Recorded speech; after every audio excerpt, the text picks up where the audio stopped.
नमस्कार, आप सभी का स्वागत है आप सभी के अपने चैनल जय गुरुदेव उत्तराखंड पर। आशा करते हैं कि आप और आपके परिजन सभी स्वस्थ होंगे। इसी कामना के साथ आइए प्रारंभ करते हैं आज का ये दिव्य अध्याय। कभी कभी ऐसा भी होता है कि कोई व्यक्ति बिना किसी कारण के किसी एक वीडियो तक पहुंच जाता है। वो सोचता है कि ये केवल संयोग है, परंतु बहुत से लोग ऐसा मानते हैं कि संसार में कुछ भी संयोग नहीं होता, सब ईश्वर का सुयोग होता है। यदि आज ये वीडियो आपके सामने आया है तो संभव है कि ये केवल आपकी आंखों के लिए नहीं बल्कि आपकी आत्मा के लिए भेजा गया एक संकेत हो। कुछ क्षणों के लिए अपने मन को शांत कर लीजिए और कल्पना कीजिए, रात्रि का अंतिम प्रहर है। आकाश में असंख्य तारे चमक रहे हैं। हिमालय की ओर से आती शीतल वायु वृक्षों की पत्तियों को स्पर्श कर रही है। एक प्राचीन मंदिर के समीप दीपक टिमटिमा रहा है। उस दिव्य प्रकाश में करुणामयी संत मुस्कुराते हुए आपको देख रहे हैं, मानो कह रहे हों कि बेटा, मैं तुझे पुकार रहा हूं। और अन्यत्र ये कोई और संत नहीं बल्कि हमारे परम पूज्य श्रद्धेय श्री नीप करौरी महाराज ही हैं। तो कैसा होगा?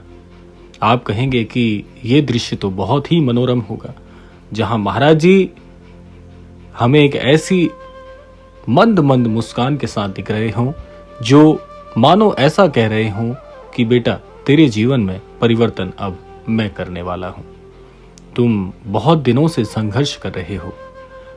तुमने लोगों का विश्वास किया, पर कई लोगों ने तुम्हारा विश्वास तोड़ा। तुमने अपने सपनों को जीवित रखने का प्रयास किया, पर परिस्थितियों ने बार बार तुम्हें रोकने का प्रयास किया।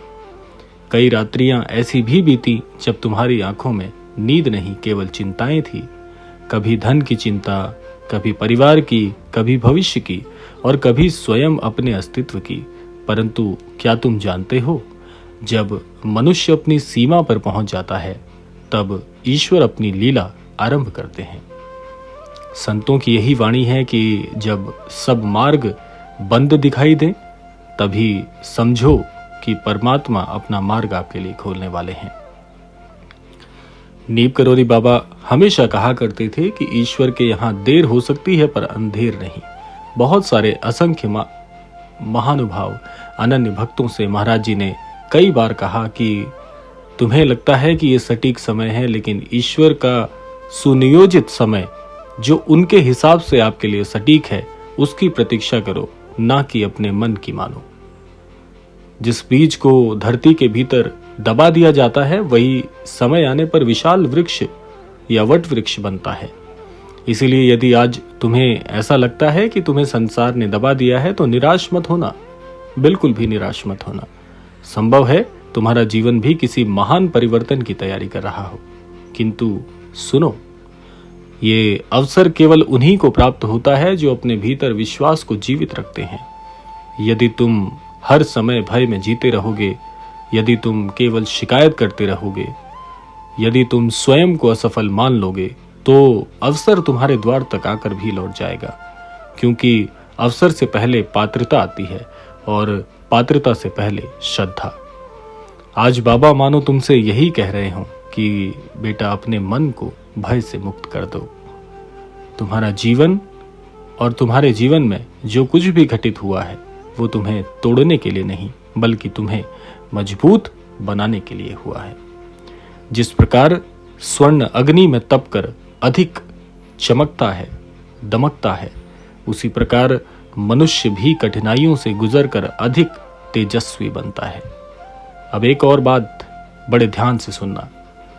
संभव है कि आने वाले कुछ दिनों में तुम्हें कोई नया प्रस्ताव मिले, कोई नई दिशा दिखाई दे, कोई ऐसा व्यक्ति तुम्हारे जीवन में आए जिसकी तुमने कभी कल्पना भी ना की हो, या कोई पुराना कार्य अचानक पूर्ण होने लगे।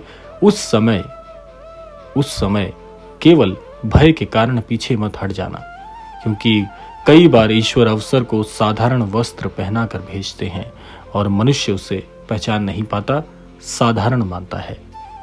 संत जनों ने कहा है, ईश्वर जब देते हैं तो पहले आपकी परीक्षा लेते हैं। हो सकता है अभी भी तुम्हारी परीक्षा चल रही हो, पर परीक्षा का अर्थ ये नहीं है कि ईश्वर तुमसे दूर है, बल्कि इसका अर्थ ये है कि वो तुम्हें उस वरदान के योग्य बना रहा है जो अभी तुम्हारी प्रतीक्षा कर रहा है। यदि आज तुम्हारे मन में निराशा है तो उसे बाबा के चरणों में समर्पित कर दो, पूरी तरह से समर्पित कर दो। यदि मन में क्रोध है तो उसे भी छोड़ दो। यदि किसी के प्रति द्वेष है तो उसे भी समाप्त कर दो, क्योंकि अशुद्ध पात्र में अमृत नहीं ठहरता और कलुषित मन में कृपा अधिक समय तक नहीं टिकती।